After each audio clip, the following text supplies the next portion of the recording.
அதித்தி, இப்போ அதித்திட்ட சொல்லிட்டு இருந்தேன், தொடர்ந்து இந்த மாதிரி ஒரு ஸ்ட்ராங் ரோல்ஸ் இருக்கிற ஃபிலிம்ஸாக கண்டினியூஸாக பண்ணுங்கள்.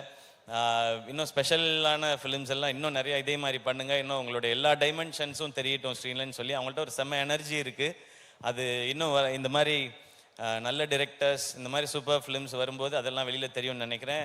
Best wishes Aditi. நானும் கரெக்டாக பேசிட்டேன்னா? ஓகேவாக தான் பேசியிருக்கேன்னா? அவ்வளோதான் பொய் சொல்ல வருது அதித்தி, அதுக்கு மேலே வர சார் சொல்கிறேன். பட் அண்ட் சரத் சார் வந்து அவரோட இன்னும் நான் நடிக்கிறதுக்கான வாய்ப்பு எனக்கு இன்னும் கிடைக்கல. சரியான ரோல் இன்னும் அவருக்கான ரோலை எழுதலைன்னு நான் நினைக்கிறேன். ஏன்னா அவருக்கு என்ன மாதிரி ரோல் கொடுக்கணும்னு தெரிய மாட்டேது. இன்னும் எங்கே அப்படியே தான் இருக்கார் சார். நீங்கள் வேறு ஸ்டேஜில் ஏஐ பட பாட்டெல்லாம் ஞாபகப்படுத்திட்டீங்க.